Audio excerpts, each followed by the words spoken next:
Bismillahirrahmanirrahim. Assalamualaikum warahmatullahi wabarakatuh. Yang terhormat Bapak Dr. Haji Mulyawan S. Nugraha MAG MPD selaku dosen mata kuliah Sistem Penjamin Mutu yaitu SPMI. Dan pada kesempatan ini izinkan saya ingin menyampaikan presentasi terkait dengan tugas eh, penelitian yaitu implementasi siklus PPEP Sistem Penjaminan Mutu Internal di SMK Kesehatan Tunas Mekar Rancaikek Bandung. Sebelumnya saya mengucapkan alhamdulillah wa syukurillah wa nikmatillah asyhadu an la ilaha illallah wa asyhadu anna muhammadan abduhu wa rasuluh. Allahumma shalli ala sayyidina Muhammad wa ala alihi wasallim ajmain amma ba'du. Kami atau saya melaksanakan penelitian yang dilakukan sesuai dengan tugas. Ya, insya Allah hari ini akan disampaikan hasil penelitian dalam bentuk presentasinya. Yang pertama, bahwa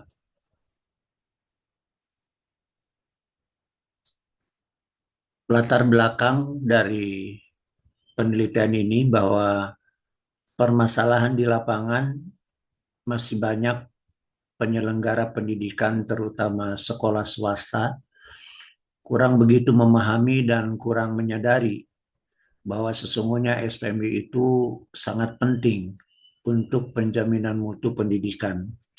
Sehingga implementasi SPMI sering terabaikan. Selain itu juga kurangnya sumber daya seperti SDM, anggaran, dan sarana prasarannya implementasi tidak sesuai dengan siklus PPP yang semestinya.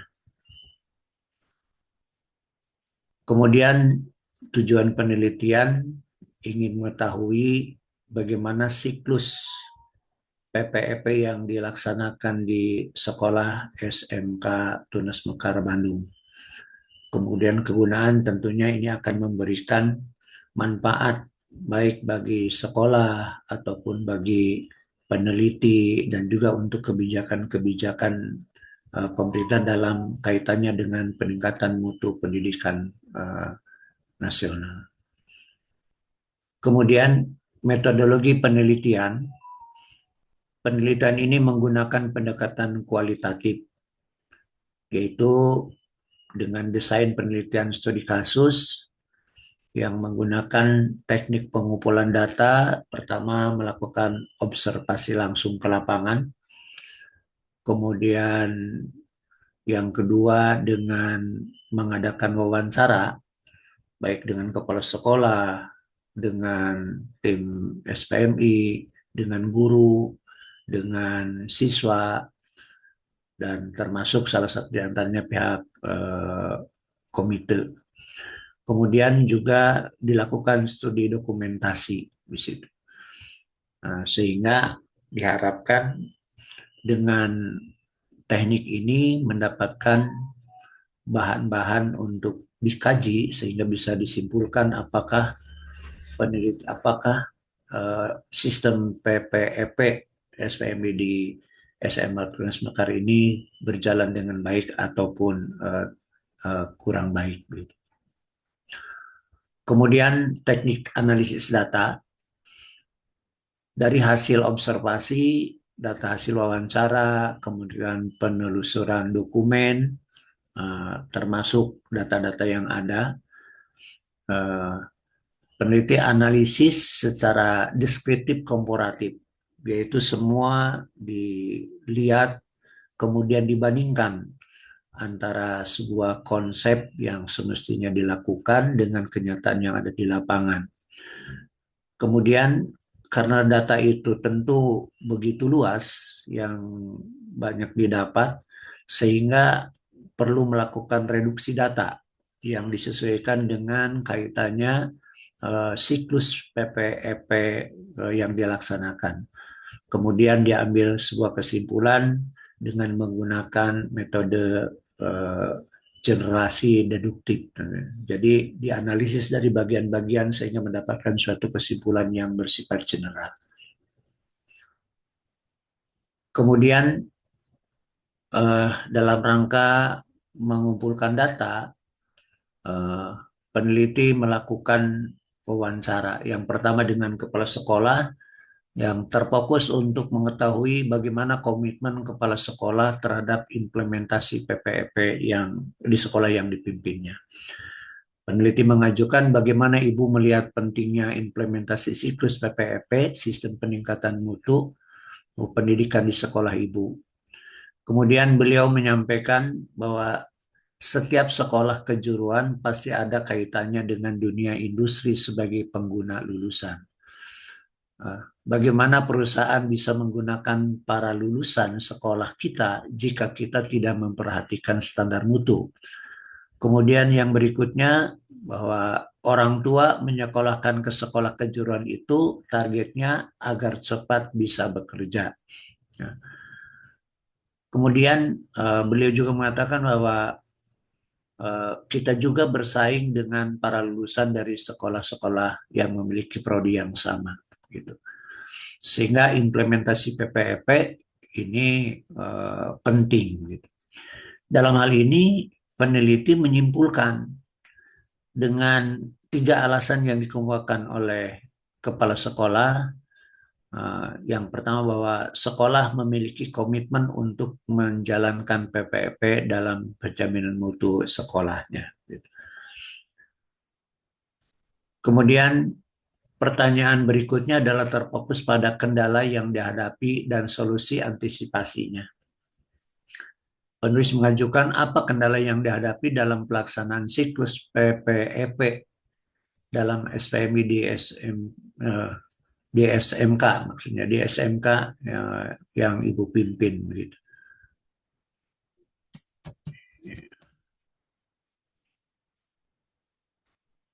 Beliau mengemukakan bahwa kendala yang dihadapi antara lain keterbatasan sumber daya, baik anggaran atau sumber daya manusianya yang relatif jumlahnya kecil.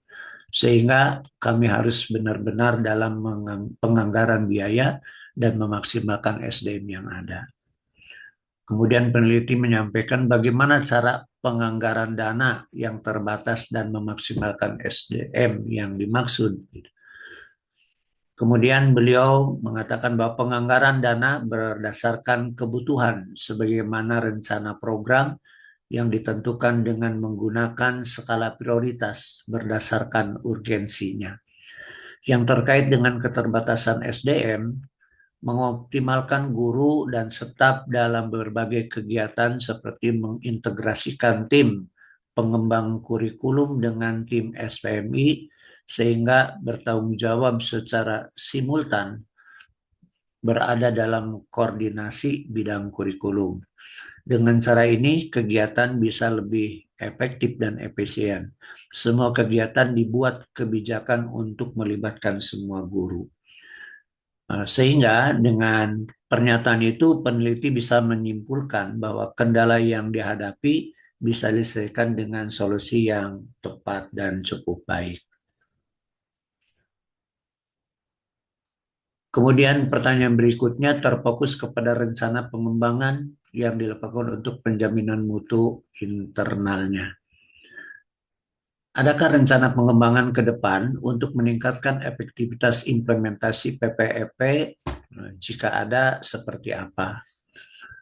Kemudian beliau menjawab bahwa untuk rencana pengembangan peningkatan kerjasama dengan dunia industri pengguna para lulusan dengan cara mengundang menjadi guru tamu untuk pembekalan peserta didik dan pembekalan kepada guru dan para anggota tim seperti tim kurikulum, wakasek, dan komite sekolah. Sehingga melakukan peningkatan kompetensi guru dengan menghadirkan narasumber dengan kegiatan-kegiatan IHT. Kemudian peneliti mengajukan pertanyaan, bagaimana menurut Ibu kinerja para guru dan staf lainnya dalam menjalankan tugas-tugas dan fungsinya selama ini? Beliau menjawab bahwa beliau memiliki tim supervisi di samping kepala sekolah untuk mengefektifkan semua program kegiatan sehingga semua personil tercatat kinerjanya sampai saat ini cukup baik. Berdasarkan informasi dari kepala sekolah bahwa peneliti bisa menyimpulkan sekolah memiliki rencana peningkatan dan pengembangan mutu internal pendidikan cukup baik dengan adanya tim survei, adanya IHT guna meningkatkan kompetensi guru, juga meningkatkan kerjasama dengan dunia industri guna menyalurkan lulusan sesuai standar mutu yang diperlukan. Kemudian wawancara berikutnya adalah dengan Wakil Kepala Sekolah Bidang Kurikulum. Pertanyaan diajukan terfokus pada tahapan implementasi PP SPMI yang dilaksanakan di SMK Tunas Mekar. Tahap perencanaan. Bagaimana proses perencanaan dan penetapan standar pembelajaran di sekolah ini? Beliau sebagai Wakasek Kurikulum dan merangkap sebagai tim SPMI mengatakan bahwa perencanaan dibuat setiap awal tahun pelajaran, tentu landasannya adalah visi, misi, dan tujuan sekolah. Sebagaimana yang sudah dituangkan dalam dokumen kurikulum, dalam proses penetapan standar pembelajaran dengan menggunakan alur pertama tujuan pembelajaran, kedua capaian pembelajaran, ketiga alur tujuan pembelajaran, keempat modul ajar, baru pelaksanaan pembelajaran, kemudian evaluasi, lalu perbaikan dan tindak lanjut. Berdasarkan keterangan dari Wakasek Kurikulum bahwa peneliti menyimpulkan tahapan perencanaan sudah dibuat dengan baik dan semua tercantum dalam kurikulum SMK Tunas Mekar yang ada.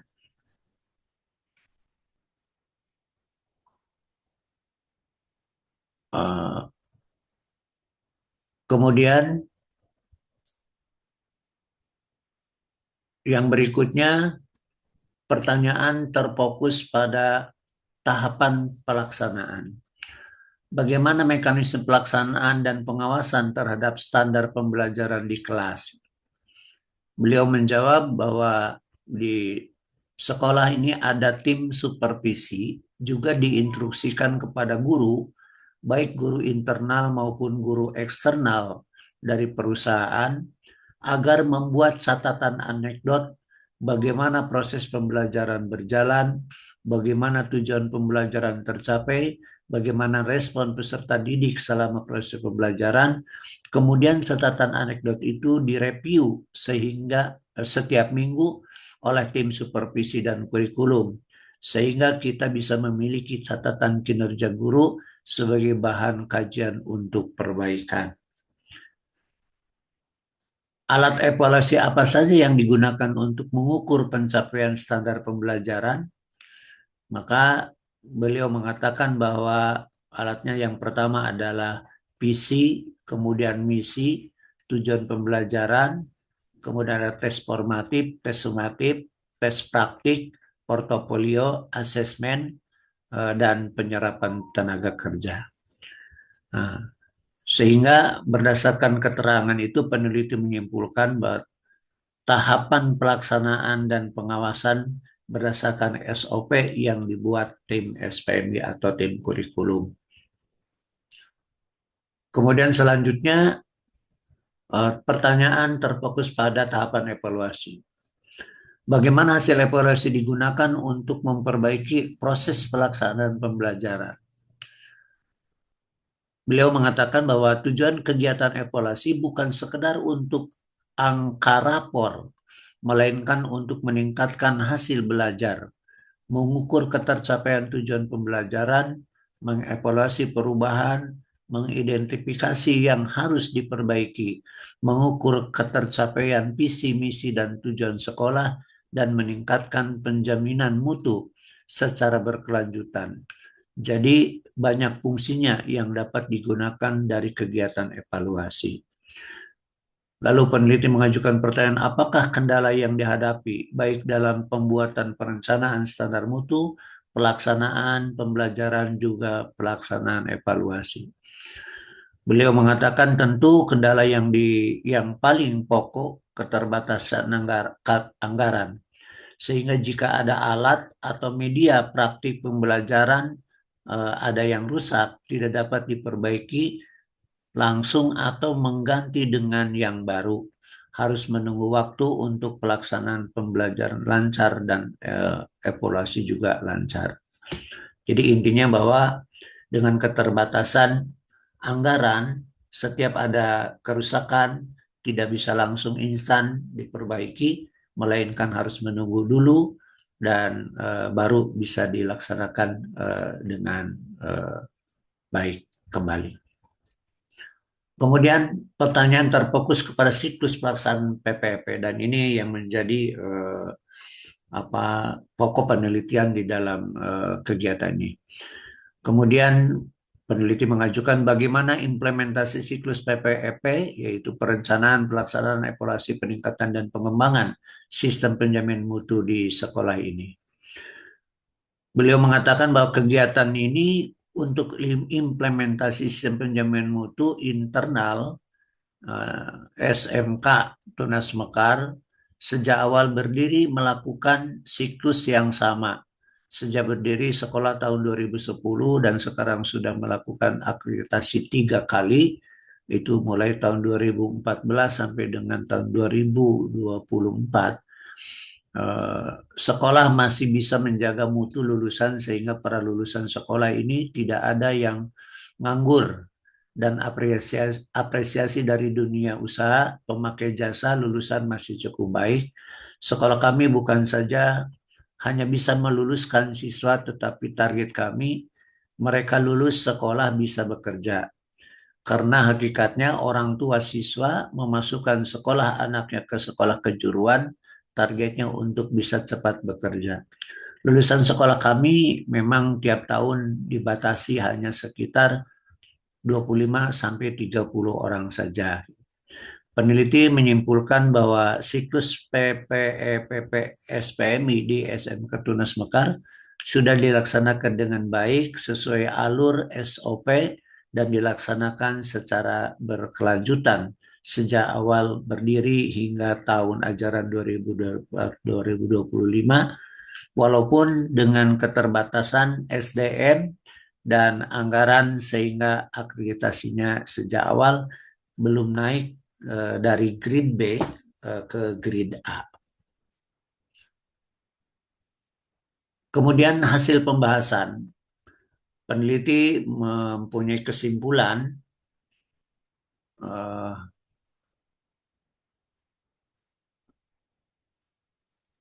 berdasarkan hasil analisis data, baik analisis hasil observasi, hasil wawancara, dan penelusuran dokumen yang ada, maka peneliti menyimpulkan sebagai berikut. Yang pertama, komitmen kepala sekolah terhadap sistem penjamin mutu internal cukup baik. Bukti adanya kebijakan-kebijakan terkait implementasi PPEPP seperti mengintegrasikan pelaksanaan SPMI dalam tim pengembang kurikulum karena keterbatasan SDM. Jumlahnya memang tidak banyak, itu hanya sekitar 16 guru. Kemudian juga melibatkan semua staf dan guru dalam setiap kegiatan PPEPP SPMI-nya. Yang kedua, implementasi siklus PPEPP dilaksanakan sesuai prosedur dan berkelanjutan dibuktikan dengan hasil sertifikasi yang dilaksanakan sejak tahun 2014 sampai 2024.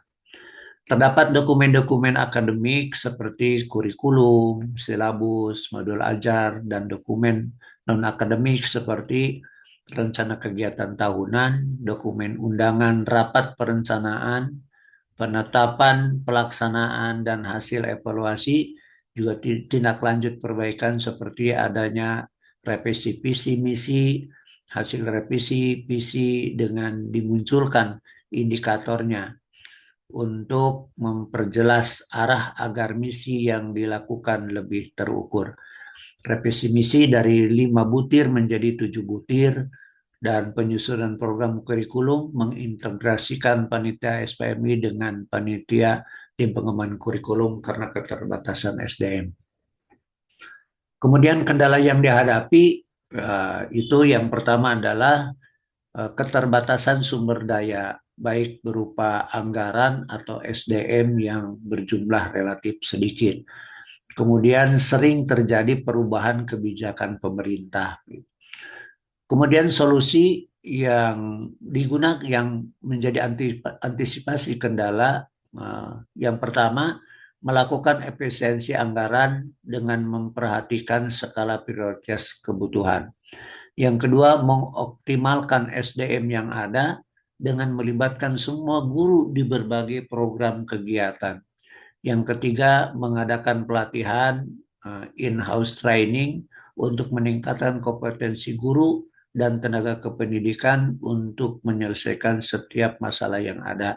Di samping itu juga melakukan kerjasama dengan pihak-pihak eksternal pengguna jasa, yaitu dengan menghadirkan narasumber-narasumber ahli. Kemudian selanjutnya, temuan unik. Nah, di sini ada temuan unik dan juga termasuk saran. Yang pertama, biasanya di sekolah-sekolah yang dianggap paham dan sadar pentingnya SPMI untuk meningkatkan mutu, pasti dibentuk adanya tim khusus SPMI. Namun di SMK Kesehatan Tunas Mekaran Saikek Bandung ini tidak ada tim khusus SPMI, melainkan diintegrasikan dengan tim pengembang kurikulum ini dengan alasan karena keterbatasan personil. Gagasan cerdas dan kreatif serta inovatif bahwa alasan kepala sekolah tidak membentuk tim khusus SPMI dan diintegrasikan dengan tim pengembang kurikulum sebagai langkah efisiensi keterbatasan anggaran. Tim pengembang kurikulum bertanggung jawab untuk melaksanakan jaminan mutu internal dan agar seluruh komponen pegawai yang ada semua terlibat dalam rangka efektivitas SDM-nya.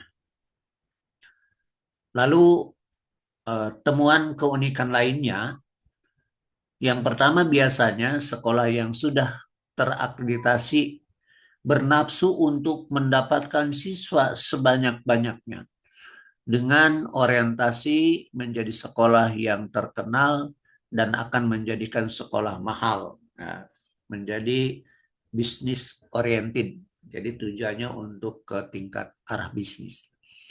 Nah, SMA Kesehatan Tunas Mekar sudah berdiri sejak 14 tahun yang lalu, tepatnya tahun 2010 di bawah naungan Yayasan Pendidikan dan Sosial Duta Pasundan dengan area sekolah seluas 1.220 meter dengan pintu masuk satu pintu, lokasi aman dengan benteng sekeliling, area dengan ketinggian 3 meter, fasilitas cukup baik, terdapat kolam renang, ada 4 ruang kelas belajar, ruang guru, ruang kepala sekolah, ruang tata usaha, ruang kantin, musola, 1 laboratorium keperawatan, 1 lab komputer, dan lengkap dengan peralatan praktik, program keahlian, layanan penunjang perawatan, dan careging. SM Kesehatan Tunas Mekar ini tidak berambisi untuk menerima siswa sebanyak-banyaknya. Bahkan untuk satu rombongan belajar dibatasi hanya 25 sampai 30 peserta saja. Komitmen mereka tidak mau menciptakan lulusan sebagai penganggur, dan lembaga menyelenggarakan pendidikan keperawatan selalu berkomunikasi dengan perusahaan pengguna jasa. Juga selalu menghadirkan narasumber dari dunia industri, pengguna jasa, lulusan, dan membatasi dalam penerimaan siswa baru. Namun komitmen menjaga mutu merupakan hal penting dan utama untuk mendapatkan kepercayaan dari dunia industri dan masyarakat pada umumnya. Itulah barangkali tentang keunikan yang ditemukan di SMK Tunas Mekar, dan juga peneliti menyimpulkan bahwa pelaksanaan siklus PPEPP di SMK Tunas Mekar sudah dijalankan sesuai dengan prosedur, sekalipun karena keterbatasan itu belum maksimal dan masih bisa untuk diperbaiki. Demikian barangkali saya cukupkan presentasi tentang tugas yang disampaikan oleh Pak Dosen. Terima kasih. Billahi taufiq wal hidayah. Wassalamualaikum warahmatullahi wabarakatuh.